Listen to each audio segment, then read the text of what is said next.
किसी समय की बात है। एक गांव में एक किसान था। उसकी एक बेटी थी। उसका नाम चंपाकली था। वह खूब चालाक और चतुर थी। एक दिन किसान अपने खेतों में बुवाई कर रहा था। तभी अचानक उसकी कुदाल किसी ठोस चीज से टकराई। किसान ने जब उस चीज को उठाया और उसे झाड़ा पोंछा तो उसे समझ में आया कि वह चीज तो ठोस सोने की बनी एक छोटी सी ऊखल है। किसान भोला भाला और स्वामी भक्त था। उसने सोचा, ऐसी कीमती चीज तो बस राजा के महल में ही होनी चाहिए। इसका मेरी झोपड़ी में क्या काम। मैं ये राजा साहब को ही भेंट कर दूंगा, शायद बदले में मुझे कुछ धन मिल जाए। यह सोचकर वह ऊखल लिए घर की ओर चल दिया। जब वह घर पर पहुंचा तो उसने सबसे पहले उसे चंपाकली को ही दिखाया। फिर किसान ने उसे राजमहल जाने का अपना इरादा बताया। पिता की बात सुनते ही वह बोली, पिताजी, इसमें कोई शक नहीं कि यह ओखली बहुत खूबसूरत है, पर अमीर लोग नकचढ़े होते हैं। राजा इसमें जरूर कोई न कोई खोट निकालेंगे। हो सकता है आपको लेने के देने भी पड़ जाएं। किसान बोला, अच्छा मेरी बुद्धू बिटिया रानी, जरा मुझे भी तो बताओ, इसमें क्या खोट है। महाराज, इसमें क्या ही कमी निकालेंगे। चंपाकली बोली, देखना पिताजी, महाराज कहेंगे दिखने में है कमाल की खूबसूरत बड़ी है यह ऊखल, पर बताओ तो ये मूर्ख इंसान, किधर गया इसका मुसल। किसान ने कहा, हमारा राजा कभी ऐसा नहीं बोलेंगे। तुम क्या उसे भी अपनी तरह बेअक्ल समझती हो। किसान ने ओखली एक थैली में डाली और चल पड़ा राजमहल की ओर। पहरेदारों ने पहले तो उसे रोका, लेकिन जब उसने राजा को उपहार देने की बात कही तो उसे दरबार में लेकर चले आए। दरबार में किसान ने राजा से कहा, अन्नदाता, मुझे अपने खेत में बुवाई करते समय यह ठोस सोने की सुंदर ओखली मिली है। मैं यह मानता हूँ कि यह केवल आपके महल में ही अच्छी लगेगी, इसलिए मैं यह आपको भेंट करना चाहता हूँ। आप मना मत करिएगा। राजा ने ओखली हाथ में पकड़ी, उसे हर ओर से घुमा फिरा कर देखा, फिर सिर हिलाते हुए बोले, दिखने में तो कमाल की खूबसूरत बड़ी है यह ऊखल, पर बताओ तो ऐ किसान, किधर गया इसका मुसल। हूबहू चंपाकली के ही शब्द राजा ने दोहरा दिए थे। बस किसान को मूर्ख इंसान नहीं कहा, क्योंकि राजा की भाषा में एक मर्यादा होती ही है। किसान अपने पर काबू न रख सका। उसने अपने माथे को ठोकते हुए कहा, हे भगवान, बिल्कुल वही शब्द, उसने भी तो यही कहा था। राजा ने उत्सुकता से किसान से पूछा, किसने यही कहा था। किसान बोला, गलती माफ करें सरकार, मेरी बेटी चंपाकली ने कहा था कि राजा साहब ऐसा ही कहेंगे। आपने एकदम वही कहा है। मैंने तो उसकी बात एक कान से सुनकर दूसरे कान से निकाल ही दी थी। राजा ने कहा, ऐसा लगता है कि तुम्हारी बेटी बहुत चालाक है। मैं उसे परखना चाहता हूँ कि आखिर वह कितनी चतुर है। फिर राजा ने अपने एक सैनिक से एक कपास की पूड़ियां मंगवाई और कपास की पूड़ियां किसान को देते हुए बोला, यह कपास अपनी बिटिया के पास ले जाओ और उससे कहो कि जल्द से जल्द मेरी फौज के सैनिकों की एक टुकड़ी के लिए कमीजें इस कपास से सूत काट कर, बुनकर, सिलकर भेज दे। सैनिकों को कमीजें जल्द से जल्द चाहिए। किसान यह सुनकर स्तब्ध रह गया, पर वह करता भी क्या। राजा से बदतमीजी तो हो नहीं सकती थी। उसने चुपचाप कपास की पुड़िया थैले में डाली और राजा को सलाम ठोक कर वहां से घर की ओर चल पड़ा। ओखली के बदले किसी उपहार की आशा तो बेकार ही थी। सजा नहीं मिली, यही बहुत था उसके लिए। घर पहुंचकर वह बेटी से बोला, बेटी चंपाकली, तुम्हारे बुरे दिन आ गए। ऐसा कहकर उसने अपने थैले से कपास की पुड़िया निकालकर उसे पकड़ा दी और सारी बात बता दी। चंपाकली बोली, पिताजी, आप तो बेबात ही घबरा जाते हैं, थोड़ा सोचने तो दीजिए कि क्या करना है। चंपाकली ने कपास की पुड़िया ली और उनमें से कपास निकालकर पटक पटक कर झाड़ने लगी। जैसा कि आप लोग भी जानते हैं, अगर कपास चाहे कितनी भी कुशलता से ओटी गई हो, एक आध बिनौले तो उसमें छूट ही जाते हैं। झाड़ने पर कपास में से 2 बीज नीचे गिर पड़े। चंपाकली ने उन्हें उठा लिया और जाकर दोनों बीज अपने पिता को देते हुए बोली, पिताजी, आप सीधे महल वापस जाइए और राजा से मेरा संदेश कहिए। मुझे उनकी चुनौती स्वीकार है, बस मुश्किल ये है कि मेरे पास चरखा और करघा नहीं है। मैं सूत कैसे कातूंगी और कपड़ा कैसे बुनूंगी। इन बीजों के खोल से वे चरखा और करघा बनवा कर भेज दें। जैसे ही ये दोनों चीजें बनवा देंगे, उनका काम हो जाएगा। बेचारे किसान की राज दरबार में जाने की हिम्मत नहीं हो रही थी, पर चंपाकली उसके पीछे ही पड़ गई।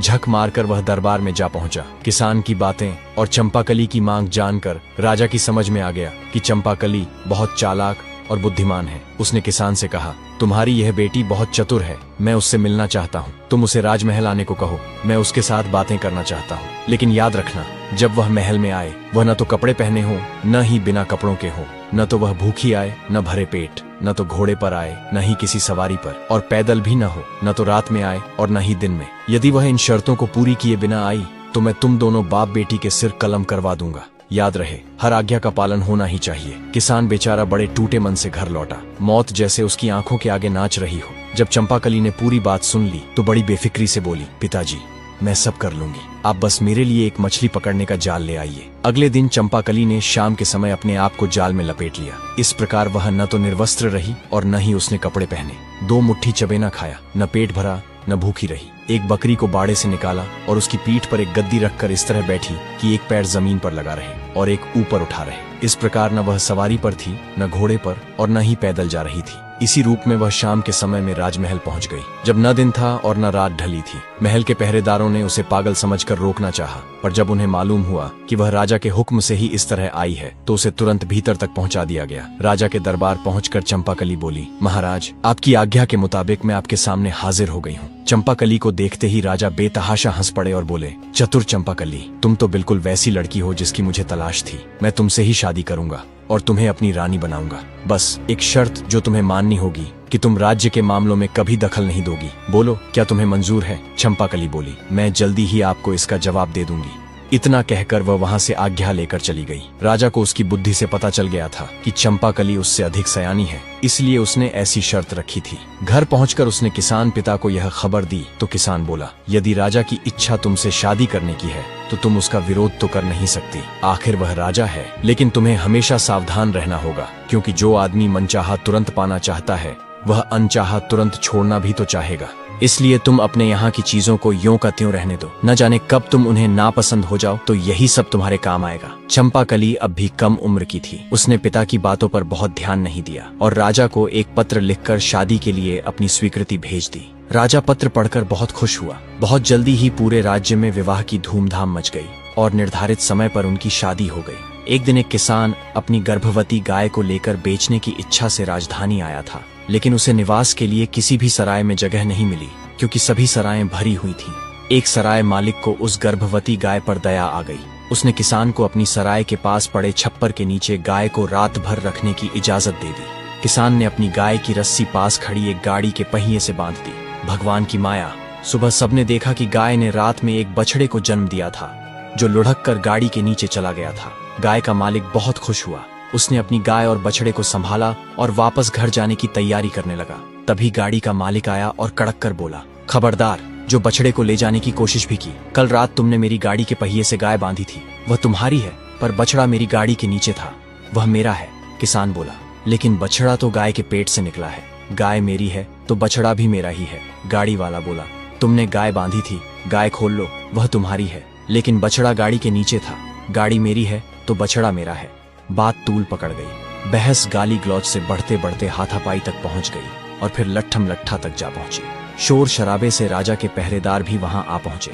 दोनों दावेदारों को राज दरबार में न्याय के लिए पेश कर दिया गया। उस राज्य का नियम कुछ समय पहले तक ऐसा था कि हर मुकदमे का फैसला राजा रानी मिलकर किया करते थे, लेकिन अब जब चंपाकली से राजा का विवाह हो गया था तो राजा की शर्त के कारण चंपाकली को दरबार के मामलों में बोलने की मनाही हो गई थी। इन दिनों किसान का मामला केवल राजा के सामने पेश हुआ। दोनों पक्षों की बात सुनकर राजा ने निर्णय दिया, बछड़ा तो गाड़ी वाले का ही है, क्योंकि वह गाड़ी के नीचे था, और बछड़ा इसी गाय का है, इसमें कोई शक नहीं, लेकिन इसका कोई चश्मदीद गवाह नहीं है। इस फैसले से गाय वाले किसान को बहुत दुख और निराशा हुई। बेचारा करता भी क्या। गाय का मालिक दुखी और निराश होकर सराय वाले के पास पहुंचा गाय लेने।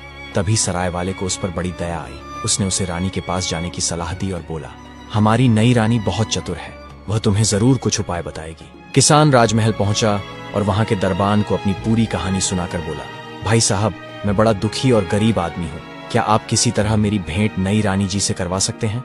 दरबान बोला, मैं मजबूर हूँ भाई।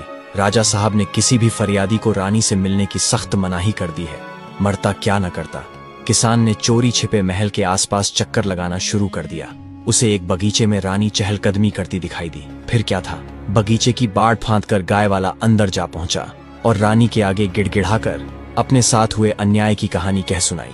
चंपाकली ने थोड़ी देर विचार किया, फिर बोली, मेरी बात ध्यान से सुनो। कल महाराज शिकार खेलने जा रहे हैं। वह एक ऐसी जगह जाएंगे जहां एक तालाब इस मौसम में हमेशा सूखा रहता है। तुम अपने साथ मछली पकड़ने वाला एक जाल और बंसी लेकर वहां चले जाना। जब राजा साहब दिखाई दें तो ऐसा अभिनय करना मानो तुम मछलियां पकड़ रहे हो। महाराज तुमसे जरूर पूछेंगे कि तुम सूखे तालाब में मछलियां क्यों पकड़ रहे हो। तब तुम उनसे कहना, यदि एक गाड़ी बछड़ा पैदा कर सकती है तो क्या सूखे तालाब में मछलियां नहीं मिल सकती? अगले दिन किसान बंसी और जाल से लैस होकर सूखे तालाब पर पहुंच गया। तभी वहां राजा अपने सैनिकों के साथ शिकार करने आ पहुंचा। उसने देखा कि एक बूढ़ा व्यक्ति सूखे तालाब में मछलियां पकड़ रहा है। राजा उसके पास गया और पूछा, तुम सूखे तालाब में मछलियां क्यों पकड़ रहे हो?